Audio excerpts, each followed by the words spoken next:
നമസ്കാരം. ഏഞ്ചൽ ബ്ലെസ്സിങ്ങിലേക്ക് സ്വാഗതം. നമുക്ക് നോക്കാം നിങ്ങളുടെ relationship reading. Please guide me mother യൂണിവേഴ്സിൻ്റെ ശക്തമേറിയ എനർജിയിൽ ചോദിക്കുന്നു, നിലവിലെ നിങ്ങളുടെ ബന്ധത്തിൻ്റെ പ്രധാന ഊർജം എന്താണ്? Please guide me mother universe, പ്രധാന ഊർജം എന്താണ്? ഡെവിളിൻ്റെ എനർജിയാണ് വന്നിരിക്കുന്നത്. ഒരുപാട് ഡിപ്രഷൻ, ആൻസൈറ്റി, അതല്ലെങ്കിൽ ടോക്സിക് ആയിട്ട് പോകുന്നതായിട്ടുള്ള ഒരു ബന്ധത്തെ കാണുന്നു. നിങ്ങളുടെ മാനസികാവസ്ഥയെ കൺട്രോൾ ചെയ്യുന്നതായിട്ട് കാണുന്നുണ്ട്. ഓക്കെ, അല്ലെങ്കിൽ നിങ്ങൾ ഒരുപാട് ഭയപ്പെടുന്നതായിട്ട് കാണുന്നുണ്ട്. ഈ ബന്ധവുമായി ബന്ധപ്പെട്ട്, റിലേഷൻഷിപ്പുമായി ബന്ധപ്പെട്ട് മുന്നോട്ട് പോകുന്നതിന് നിങ്ങൾ ഒരുപാട് വിഷമിക്കുന്നതായിട്ടും ആൻസൈറ്റി, ഡിപ്രഷൻ പോലുള്ള കാര്യങ്ങൾ ഫേസ് ചെയ്യുന്നതായിട്ടും കാണുന്നുണ്ട്. ഓക്കെ, പ്ലീസ് ഗൈഡ് മദർ എന്ത് വെല്ലുവിളിയാണ് ഈ ബന്ധവുമായി നേരിടുന്നത്? ഓക്കെ, ഈ റിലേഷൻ അവസാനിച്ച് പോകുമോ? ഈ റിലേഷൻ ഇനിയൊരു റീബർത്ത് ഉണ്ടാകുമോ? ഇതിനൊരു ഫ്യൂച്ചർ ഉണ്ടാകുമോ? ഇതിലെന്ത് തീരുമാനമാണ് എടുക്കേണ്ടത്? അങ്ങനെ കൃത്യമായിട്ടുള്ളൊരു തീരുമാനം എടുക്കാൻ കഴിയാതെ, ഡെത്താണോ റീബർത്താണോ എന്നറിയാൻ വയ്യാതെ നിങ്ങൾ ഈ ഒരു റിലേഷൻഷിപ്പിനെ മുന്നോട്ട് പോകാൻ വയ്യാതെ സ്റ്റക്കായി നിൽക്കുന്ന ഒരു എനർജിയാണ്. അതാണ് നിങ്ങളിപ്പോൾ ഫേസ് ചെയ്യുന്ന വെല്ലുവിളി. ഈ ബന്ധത്തെക്കുറിച്ച് നിങ്ങൾ ബോധപൂർവം ചിന്തിക്കേണ്ടതായിട്ടുള്ള കാര്യം എന്താണ്? കിങ് ഓഫ് സോഡിൻ്റെ എനർജിയാണ്. കൃത്യമായിട്ടുള്ള ഒരു ഡിസിഷൻ എടുക്കേണ്ടതായിട്ടുണ്ട്. ഓക്കെ, കൃത്യമായിട്ടുള്ള ഒരു നിലപാടിൽ നിൽക്കേണ്ടതായിട്ടുള്ളൂ. നിങ്ങളുടെ ചിന്തകളിൽ വ്യക്തത കൊണ്ടുവരണം. നിങ്ങൾ ഒരുപാട് ഇമോഷണലായിട്ട് ചിന്തിച്ച് ദിവസങ്ങളും മാസങ്ങളും വർഷങ്ങളും തള്ളിക്കളയുന്നതിലും ഭേദമായിട്ട് നിങ്ങൾക്ക് കൃത്യമായി നിങ്ങൾ ഡിസിഷൻ എടുക്കുക, മുന്നോട്ട് പോകേണ്ടതായിട്ടുണ്ട് എന്നുള്ളതാണ് ഇവിടെ കാണുന്നത്. Okay, please guide me mother universe, ഈ ബന്ധത്തിൻ്റെ അടിസ്ഥാന താല്പര്യം എന്താണ്? Please guide me mother universe, ഈ ബന്ധത്തിൻ്റെ അടിസ്ഥാന താല്പര്യം എന്ന് പറയുന്നത് 8 ഓഫ് കപ്പാണ്. മൂവ് ഓൺ ചെയ്യുന്ന ഒരു എനർജിയാണ് ഇവിടെ കാണിക്കുന്നത്. നിങ്ങളുടെ പേഴ്സൺ ഈ ഒരു സമയം നിലവിലുള്ള നിങ്ങളുടെ സ്നേഹത്തെ അല്ലെങ്കിൽ നിങ്ങളുടെ ചിന്തകളെ ഉപേക്ഷിച്ച് അവർ മറ്റെന്തോ ലക്ഷ്യമാക്കി മുന്നോട്ട് പോകുന്നതായിട്ടാണ് കാണുന്നത്. ഓക്കെ, ഈ ബന്ധത്തിൻ്റെ കഴിഞ്ഞ കാല സ്വാധീനം എന്താണ്? ഓക്കെ, കഴിഞ്ഞ കാലത്തിൽ നിങ്ങളിപ്പോൾ ഈ കടന്നുപോയ ബന്ധത്തിൽ നിങ്ങളോട് അനീതി കാണിച്ചതായി കാണുന്നു. അവരുടെ റിയൽ ഫേസ് കാണിക്കുന്നതിന് പകരം നിങ്ങളുടെ മുമ്പിൽ അവർ ഫേക്കായിട്ടുള്ള അവരുടെ ഫേസിനെ കാണിച്ചു നിങ്ങളോട് നീതികേട് ചെയ്തു എന്നുള്ളതാണ് ഈ അടുത്ത സമയത്തായിട്ട് നിങ്ങളുടെ ബന്ധത്തിൽ നടന്നു പോയതായിട്ടുള്ള കാര്യങ്ങൾ. ഓക്കെ, 3 മാസത്തിനുള്ളിൽ ഈ ബന്ധത്തിൻ്റെ ഭാവി എന്തായിരിക്കും? 3 മാസത്തിനുള്ളിൽ ഈ ബന്ധത്തിൻ്റെ ഭാവി എന്തായിരിക്കും? ഓക്കെ, നൈറ്റ് ഓഫ് വാണ്ടിൻ്റെ എനർജി വന്നിരിക്കുന്നു. Please guide me mother universe, എന്തുകൊണ്ടാണ് നൈറ്റ് ഓഫ് വാണ്ടിൻ്റെ എനർജി വന്നിരിക്കുന്നത്? 2 of wand, 6 of cup. Okay, ബന്ധത്തെ വീണ്ടും ശക്തമാക്കുവാനാണ് തീരുമാനിക്കുന്നത്. കഴിഞ്ഞു പോയിട്ടുള്ള പല കാര്യങ്ങളും നിങ്ങളുടെ റിലേഷൻഷിപ്പിൽ വിട്ടുവീഴ്ചകൾ ചെയ്യേണ്ടത് വിട്ടുവീഴ്ചകൾ ചെയ്തും അതുപോലെ തന്നെ പറഞ്ഞു തീർക്കേണ്ട കാര്യങ്ങൾ പറഞ്ഞു തീർക്കും. അങ്ങനെ ബന്ധത്തെ നല്ല രീതിയിൽ മുന്നോട്ട് കൊണ്ടുപോകുവാൻ ആഗ്രഹിക്കുന്നു. നിങ്ങളുടെ പേഴ്സണും നിങ്ങളും അത് തന്നെ ആയിരിക്കും ആഗ്രഹിക്കുന്നത്. 3 മാസത്തിന്, ഈ അടുത്ത് വരുന്നതായിട്ടുള്ള 3 മാസത്തിനുള്ളിൽ നിങ്ങളുടെ റിലേഷൻഷിപ്പിൽ ഒരു റീയൂണിയനുള്ള സാധ്യത നല്ല രീതിയിൽ കാണുന്നുണ്ട്. Okay, please guide me mother യൂണിവേഴ്സിൻ്റെ ശക്തമേറിയ എനർജിയിൽ ചോദിക്കുന്നു, നിലവിലത്തെ ഈ ബന്ധത്തിൻ്റെ മനോഭാവം എന്താണ്? Please guide me mother universe, നിങ്ങളുടെ പേഴ്സൻ്റെ നിലവിലെ മനോഭാവം എന്താണ്?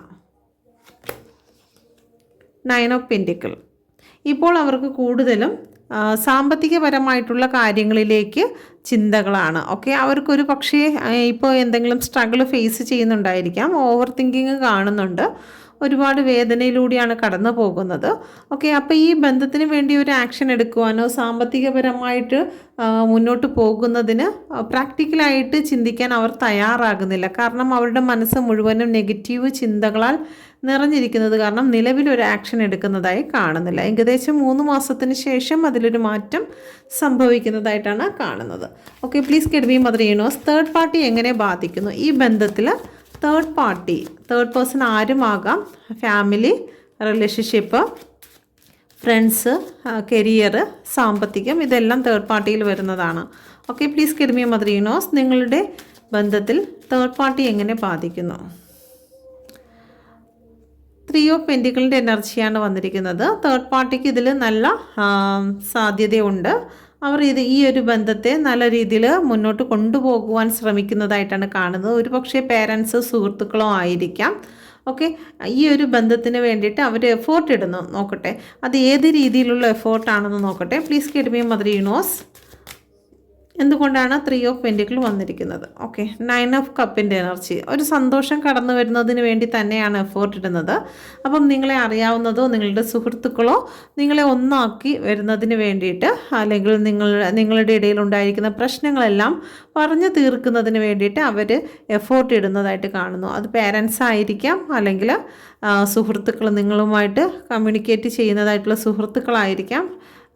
ഒരു സൊല്യൂഷൻ, നിങ്ങളുടെ റിലേഷൻഷിപ്പിൽ ഒരു സൊല്യൂഷൻ കണ്ടെത്തുവാൻ അവർ ശ്രമിക്കുന്നതായി കാണുന്നുണ്ട്. Okay, please get me mother universe. യൂണിവേഴ്സിൻ്റെ ശക്തമേറിയ എനർജിയിൽ ചോദിക്കുന്നു, ഈ ബന്ധത്തിൻ്റെ ആഗ്രഹം എന്താണ്? Please get me mother universe. ഈ ബന്ധത്തിൻ്റെ ആഗ്രഹം എന്താണ്? ഈ ബന്ധത്തിൻ്റെ പേടി സ്വപ്നം എന്താണ്? Please get me mother universe.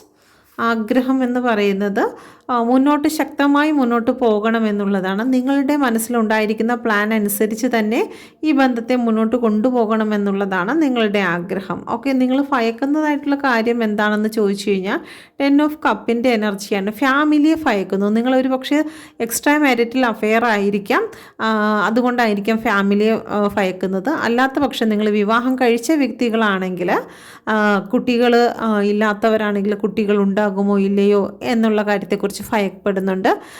പിന്നെ പാരൻസിനെ കുറിച്ച് ഭയപ്പെടുന്നതായി കാണുന്നുണ്ട്. ഓക്കെ, നിങ്ങളുടെ സന്തോഷമായിട്ടുള്ള കുടുംബജീവിതത്തെ പാരൻസ് എന്തെങ്കിലും എതിർപ്പുകൾ കൊണ്ടുവരുമോ ഇല്ലയോ എന്നുള്ള കാര്യങ്ങളിൽ നിങ്ങൾ ഭയപ്പെടുന്നതായിട്ട് കാണുന്നുണ്ട്. Okay, please get me mother universe. യൂണിവേഴ്സിൻ്റെ ശക്തമേറിയ എനർജിയിൽ ചോദിക്കുന്നു, നിലവിലെ ഈ ബന്ധത്തിൽ എന്ത് ആക്ഷനാണ് എടുക്കാൻ പോകുന്നത്? ഈ ഒരു സമയം എന്ത് ആക്ഷനാണ് നിലവിൽ ഈ ബന്ധത്തിൽ എടുക്കാൻ പോകുന്നത്? ഓക്കെ, ദ മജീഷ്യനാണ് വന്നിരിക്കുന്നത്. മജീഷ്യൻ എന്ന് പറയുമ്പം നിങ്ങൾ സ്പിരിച്വലി കണക്റ്റഡ് ആകുന്നു എന്നുള്ളതാണ്. നിങ്ങളോ നിങ്ങളുടെ പേഴ്സണോ ഈ ബന്ധത്തെക്കുറിച്ചുള്ള തീരുമാനങ്ങൾ എടുക്കുന്നതിന് ഒരു മജീഷ്യനെ കാണുന്നു, അല്ലെങ്കിൽ ഒരു ആസ്ട്രോളജിയോ ടാരോട്ട് കാർഡ് റീഡറെ കാണുന്നതായിട്ട് കാണുന്നു. അതുപോലെ തന്നെ നിങ്ങൾ ശക്തമായിട്ടുള്ള അഫർമേഷൻ നിങ്ങളിലേക്ക് കടന്നു വരുന്നതായിട്ട് കാണുന്നു. നേടിയെടുക്കണം, ഇതിനു വേണ്ടി സ്പിരിച്വലി ശക്തി നിങ്ങൾ യൂസ് ചെയ്യുന്നു, ഹീലിംഗ് യൂസ് ചെയ്യുന്നു. അങ്ങനെ പ്രപഞ്ചവുമായിട്ട് ഒരു കണക്ഷനിലേക്ക് കടന്നു വന്ന് റിലേഷൻഷിപ്പിനെ നല്ല രീതിയിൽ മുന്നോട്ട് കൊണ്ടുപോകുവാൻ നിങ്ങൾ ശ്രമിക്കുന്നതായിട്ട് കാണുന്നുണ്ട്. Please get me mother universe. യൂണിവേഴ്സിൻ്റെ ശക്തമേറിയ എനർജിയിൽ ചോദിക്കുന്നു, ഈ ബന്ധത്തിൽ എന്ത് എനർജിയാണ് എൻ്റെ വ്യൂസ് എടുക്കേണ്ടത്? എന്ത് എനർജിയാണ് ഈ ബന്ധത്തിൽ തുടർന്ന് എടുക്കേണ്ടത്? Please get me mother universe. 10 of സോഡിൻ്റെ എനർജിയാണ്. നിങ്ങളുടെ അമിതമായിട്ടുള്ള ചിന്തകൾ ഒഴിവാക്കുക എന്നുള്ളതാണ്. ഓവർ തിങ്കിങ് ആണ് ഇവിടെ കാണിക്കുന്നത്. നമ്മൾ ഒരു കാര്യം നടക്കുന്നതിന് മുമ്പേ അത് അങ്ങനെ സംഭവിക്കുമെന്ന് ആവർത്തിച്ച് ചിന്തിക്കുകയോ അല്ലെങ്കിൽ പറയുകയോ ചെയ്യുന്നതിൻ്റെ ഫലമായി നമ്മളുടെ ഉള്ളിലൊരു സംശയം ഉണ്ടാകുന്നു. ആ സംശയം നമ്മുടെ ഓവർ തിങ്കിങ് ആണ്. അപ്പോൾ അതുകൊണ്ട് തന്നെ നിങ്ങൾ അങ്ങനെയുള്ള ഓവർ തിങ്കിങ്ങിനെ ഉപേക്ഷിച്ച് കളയുക എന്ന് യൂണിവേഴ്സ് ഇവിടെ പറയുന്നുണ്ട്. ജീവിതത്തിലെ ഒരു പെയിൻ സിറ്റുവേഷൻ എന്ന് പറയുന്നത് നമ്മുടെ ലൈഫിൻ്റെ ഒരു സൈക്കിളാണെന്ന് മനസ്സിലാക്കി, ഒരു സൈക്കിൾ അവസാനിച്ച് എൻഡിങ്ങിലേക്ക് എത്തുന്ന സമയത്താണ് നമ്മൾ അത്രത്തോളം കരയുകയും വേദനിക്കുകയും ഒക്കെ ചെയ്യുന്നതായിട്ടുള്ള സമയം എന്ന് പറയുന്നത് ഒരു സൈക്കിൾ എൻഡ് ആകുമ്പോഴാണ്, അല്ലേ? ഒരു കുഞ്ഞിൻ്റെ ജനനം എന്ന് പറയുമ്പോൾ ജനിച്ചു, അത് അത് പൂർണ്ണ വളർച്ചയെത്തി അതിന് പുറത്ത് ലോകവുമായിട്ട് കണക്ഷനിൽ വരുമ്പോൾ ഒരു സൈക്കിൾ കംപ്ലീറ്റ് ആകുകയാണ്. ആ ഒരു കംപ്ലീറ്റ് ആകുമ്പോൾ ഒരമ്മ അനുഭവിക്കുന്ന വേദന എന്നതുപോലെ തന്നെ നിങ്ങളുടെ ജീവിതത്തിൽ നിങ്ങൾക്ക് ഇപ്പോൾ ഒരു അനുഭവം, നിങ്ങൾക്ക് അത്രത്തോളം സഹിക്കാൻ വയ്യാത്തൊരു വേദന നിങ്ങളിപ്പോൾ ഫേസ് ചെയ്യുന്നുണ്ടെങ്കിൽ നിങ്ങൾ ആ ഒരു പ്രശ്നം നിങ്ങൾക്ക് അവസാനിക്കാൻ പോകുന്നു. അവസാനിച്ചതിന് ശേഷം നിങ്ങൾക്കൊരു സ്റ്റാർട്ടിംഗ് ആണ്, ഒരു സന്തോഷത്തിൻ്റെ സ്റ്റാർട്ടിംഗ് ആണ് നിങ്ങൾക്ക് വരാൻ പോകുന്നത്. ഓക്കെ, അപ്പം അത് നിങ്ങൾ മനസ്സിലാക്കിയിട്ട് നിങ്ങളുടെ ഓവർ തിങ്കിങ് ഉപേക്ഷിക്കുക, നിങ്ങൾ വെയിറ്റ് ചെയ്യുക എന്നാണ് പറയുന്നത്. പ്രപഞ്ചത്തിൻ്റെ ആ ഒരു ബ്ലെസ്സിങ്ങിന് വേണ്ടിയിട്ട് നമ്മൾ വെയിറ്റ് ചെയ്യണം. നമ്മൾ ഒരു ചെടി നട്ടതിന് ശേഷം ഇന്ന് തന്നെ അതിൽ നിന്നും ഫലം ലഭിക്കണമെന്ന് പറഞ്ഞുകൊണ്ട് നമ്മൾ വെയിറ്റ് ചെയ്ത് കഴിഞ്ഞാൽ നമുക്കത് നടക്കത്തില്ല. നമ്മൾ അതിൻ്റെ ആ ഒരു സമയമുണ്ട്, ആ സമയത്തിന് വേണ്ടി കാത്തിരിക്കുക. അതാണ് യൂണിവേഴ്സ് ഇവിടെ പറയുന്നത്. നിങ്ങളുടെ ആ ഒരു സൈക്കിൾ ഇവിടെ അവസാനിക്കാൻ പോകുന്നു. അവസാനിച്ചതിന് ശേഷം പുതിയ ചില കാര്യങ്ങൾ നിങ്ങളുടെ ലൈഫിലേക്ക് കടന്നു വരുന്നതിന് യൂണിവേഴ്സിൻ്റെ ടൈമിന് വേണ്ടി വെയിറ്റ് ചെയ്യുക എന്നാണ് യൂണിവേഴ്സ് ഇവിടെ പറയുന്നത്. ഓക്കെ, അപ്പോൾ നിങ്ങൾക്കിത് റെസനേറ്റ് ആയിട്ടുണ്ടെങ്കിൽ എൻ്റെ ചാനൽ കൂടി സബ്സ്ക്രൈബ് ചെയ്യുവാനും ലൈക്ക് ചെയ്യുവാനും മറന്നു പോകരുതേ.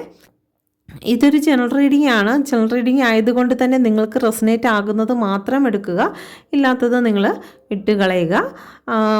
നിങ്ങൾക്ക് പേഴ്സണൽ റീഡിംഗ് എടുക്കാൻ ആഗ്രഹമുണ്ടെങ്കിൽ നിങ്ങൾക്ക് ഈ നമ്പറിൽ കോൺടാക്റ്റ് ചെയ്യാം. ടാരോ കാർഡ് പഠിക്കാനാണെങ്കിൽ ലളിതമായ രീതിയിൽ നിങ്ങൾക്ക് പ്രാക്ടിക്കൽ നൽകിക്കൊണ്ട് നിങ്ങൾക്ക് ലളിതമായ രീതിയിൽ ഇത് പഠിച്ചെടുക്കാവുന്നതാണ്. Okay, thank you. God bless U.